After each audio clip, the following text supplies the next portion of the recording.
Hello, everyone, and welcome back to the More Than Business podcast with me, Robin Kinney, and I am here to guide you through being an entrepreneur without losing your mind. And also, we reflect on the relationship, I'll say, between the business and the entrepreneur themselves, and how can I be my best self and take care of myself, mind, body, and spirit, while also scaling my business, making sure my business is going in the direction that I would like it to go, and how all those things are interrelated.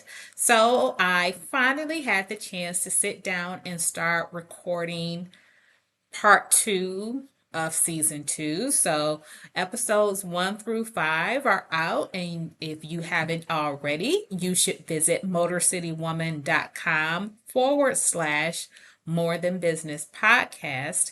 And you can listen to those episodes. And of course, they're on all of your favorite podcast platforms.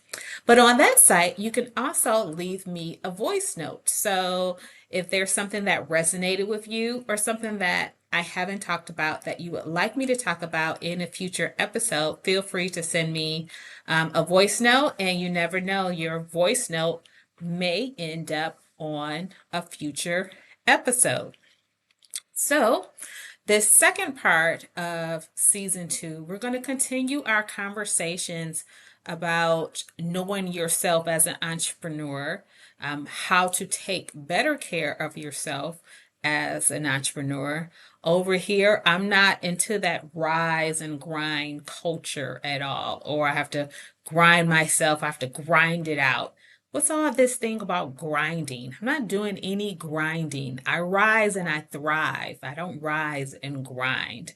And when you're in alignment with who you are and your vision for the business, it makes it that much easier to thrive in your business. But there's a lot of work and a lot of soul searching that goes along with it. So, in a previous episode, I talked about the feminine energy versus the masculine energy. So, the masculine energy is more related to doing, doing, doing. The feminine energy is more related to the belief, getting in alignment, making sure that I'm in an environment that's aligned with what makes me happy and things that bring me joy. And those things can work together. I believe that I have both. I have feminine energy and I have masculine energy. And those energies come up when needed. But those two energies can work together in alignment for your business. So let's get to what we're going to be talking about on this episode. This episode is knowing when to push through or when to release. Okay. And that goes back to our feminine or our masculine energy. Masculine energy is I'm pushing through. I'm going to, just put my head down and get this thing done come hell or high water. Feminine is sometimes you have to release it. Like, I've done all that I can, and I believe that everything is going to work out.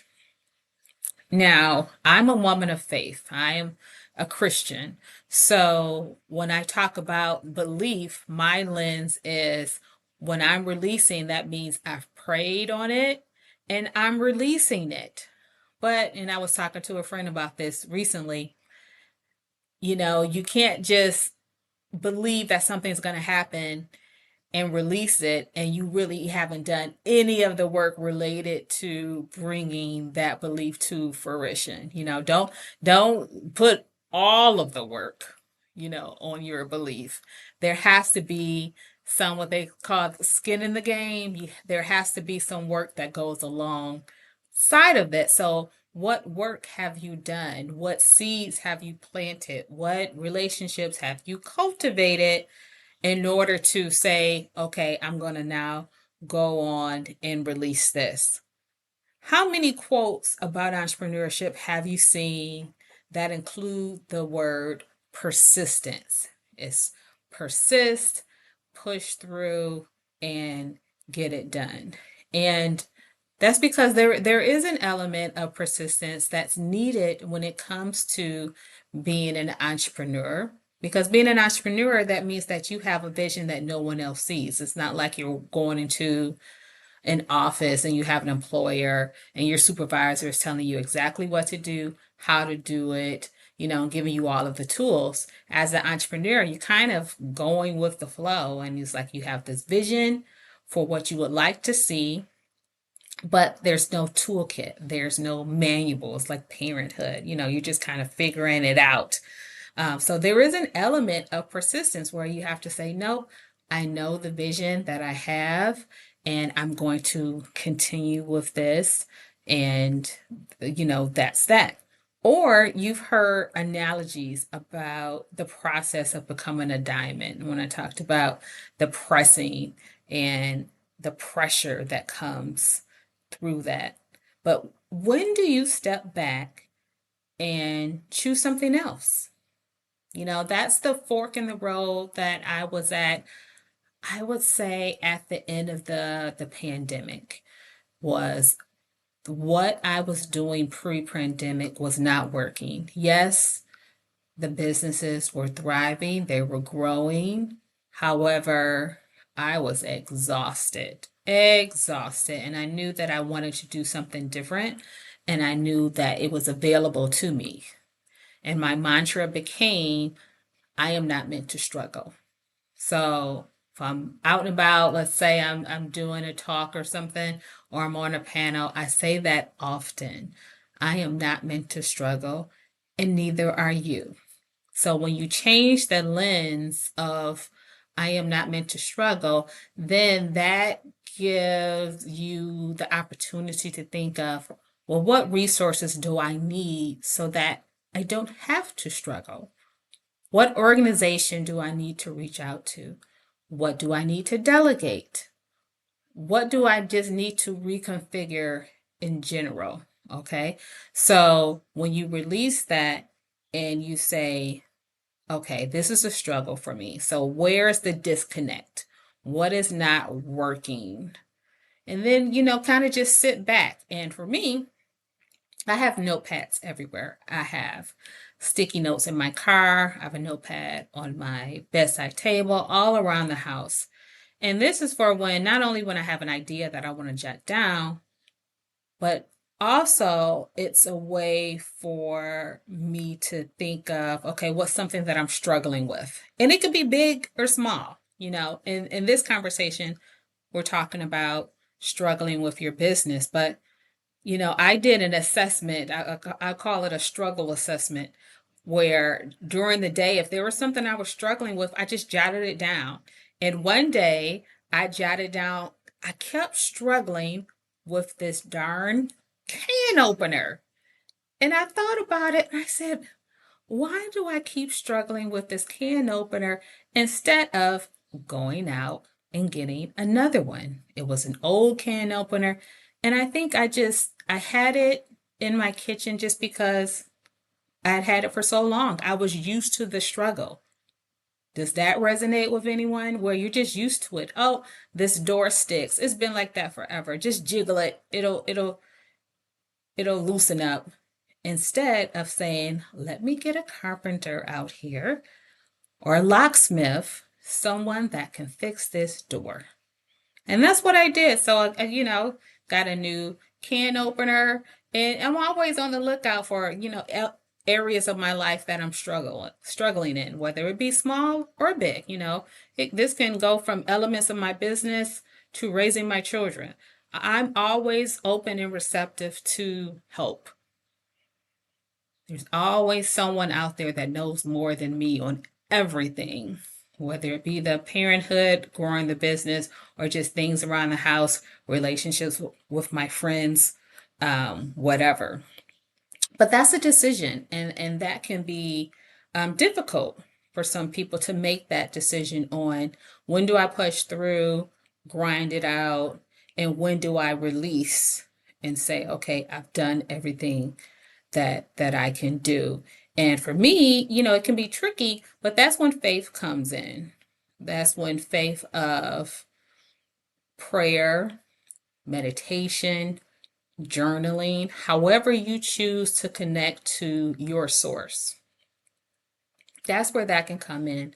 And then asking for guidance, asking for help, you know. I remember, during a difficult time, my prayer was just, please help me.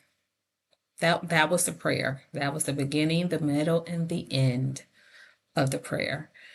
And then having faith that help and that assistance and that guidance will show up. And it does. You just have to be aware of it, and keeping that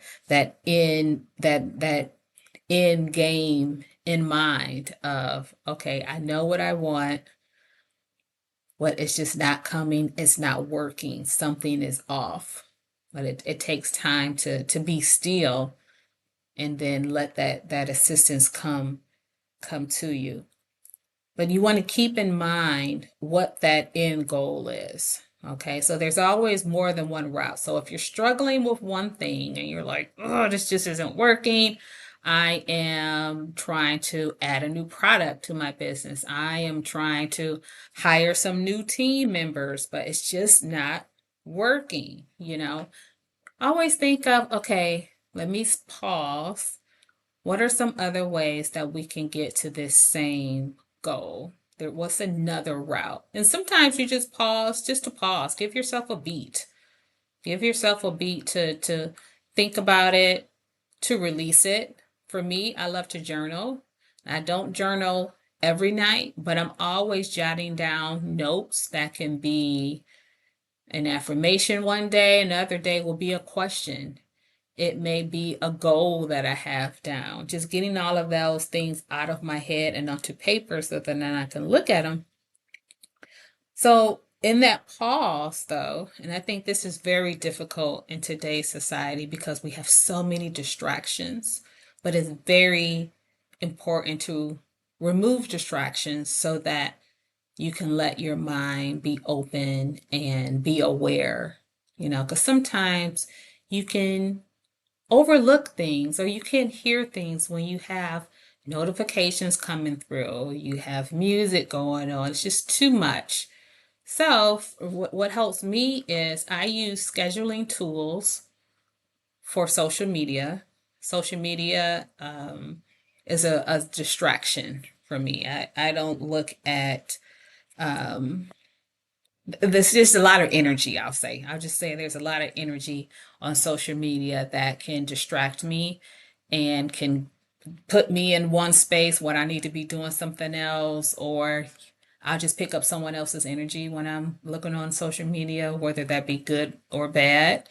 So I use scheduling tools. So I've identified that I need to protect myself and my mind and my spirit from all of the different things on social media, and use scheduling tools so that I am active, whether it be my business is active or me personally, if I am active, I have all of that worked out. So it looks like I'm active, but I certainly am not on social media. So that's a suggestion if you're open to that, using scheduling tools instead of actively being on the apps when, of course, you're at a fork in the road and you're not sure.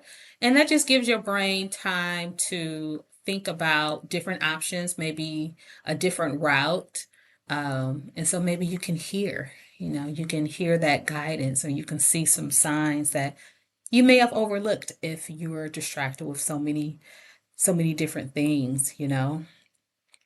But in addition to paying attention and being open and aware for guidance, also discernment. And, why do I say discernment? Discernment is, right now we're in a society where it's like the shiny new thing gets the attention. And for your business, that may mean that, you're at a holding spot where you're not sure whether you want to do something in your business.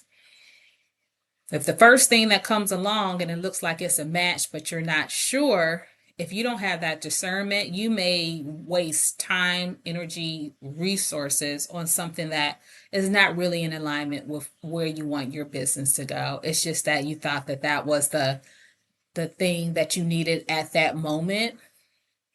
But discernment is really where you will get that guidance of, okay, what's really for me and not just right now, but right for me. Okay. So that doesn't mean that things are going to happen overnight or without sacrifice. You know, we're playing the long game with this entrepreneurship. My goal is, of course, to not only pass down our companies to my children, and I pray that they will want to lead the companies one day, but also that the companies branch out into other elements. We still keep the core of who we are in everything from media production, but I would love to see it start to produce original content. Okay. Because when we started back in 2015, it was all about elevating and amplifying underrepresented voices, specifically Black women. And I want to make sure that we are staying true with that vision for the company, but we're doing it in a lot of different ways. Okay, so that means that, there are times where I need to push through and get something done, but I'm always aware of, okay, how can this be easier? How can this be more efficient? Is there someone else who's better at this than me? Where is that person? How do I reach out to that person? I'm always aware of that. And it's taken me years to come to the point where I know that although I may be the face of the business, I am not always the expert. We have an excellent team where I'm asking them questions. Well, what do you think we should do about this? What do you think is the best route for this? So that's another way to think of it as your business grows, is releasing it to other team members and trusting and believing that those team members will get the job done. Okay.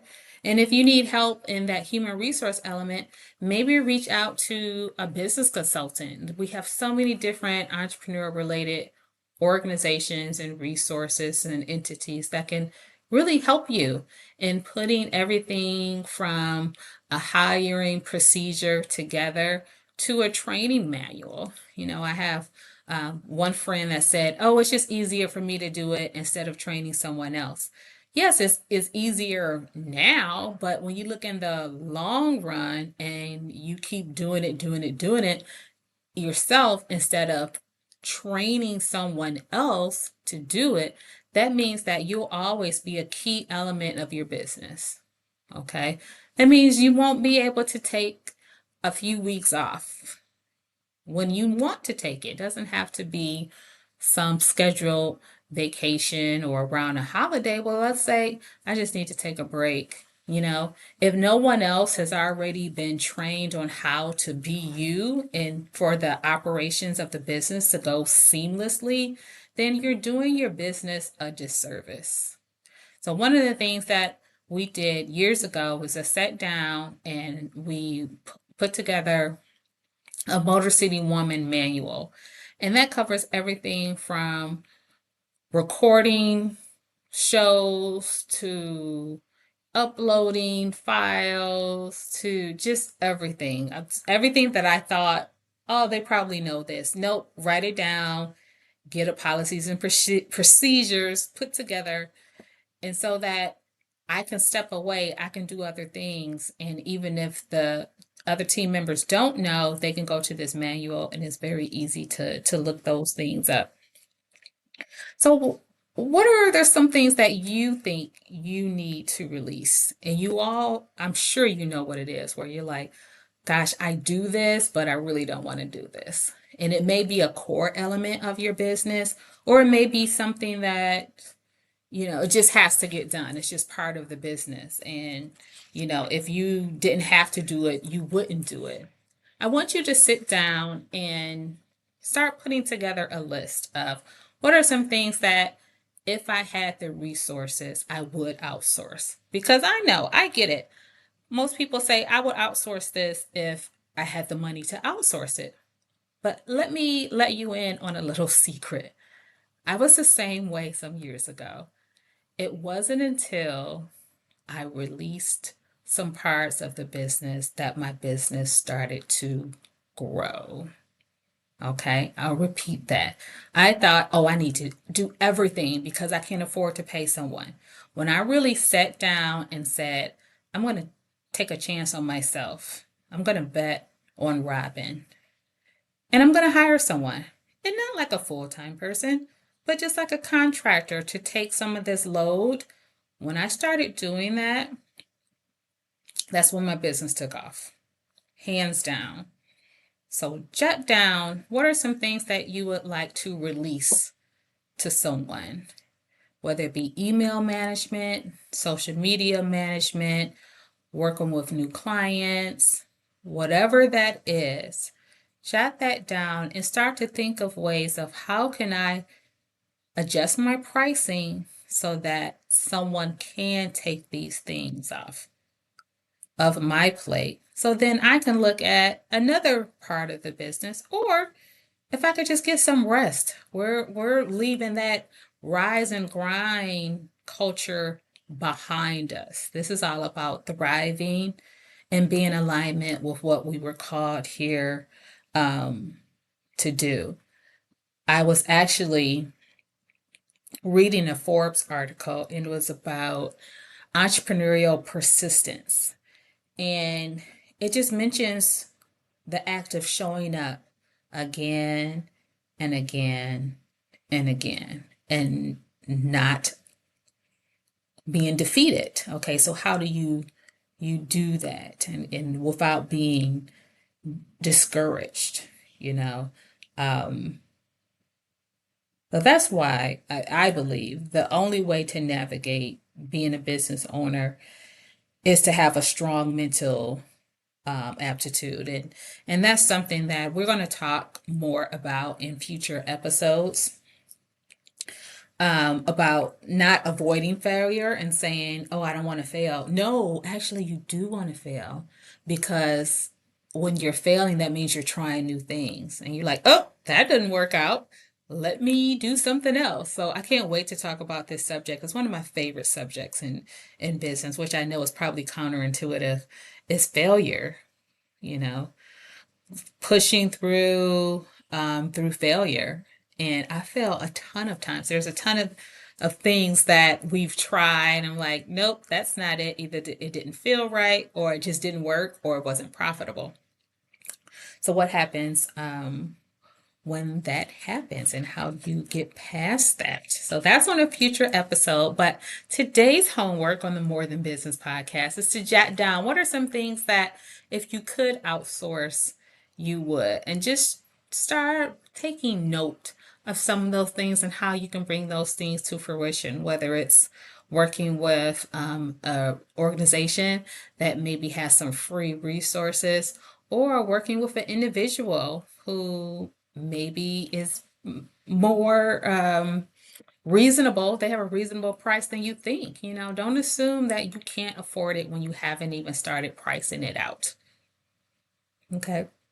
So that's all for today's More Than Business podcast. I want to hear from you. Feel free to go to motorcitywoman.com/More Than Business podcast, where you can not only listen to previous episodes, but also leave me a voice note. I would love to get your feedback on the episode, and then any subjects or topics that I haven't talked about that you would like us to explore. In the meantime, may you be happy, may you be healthy, may you be at peace. See you next time.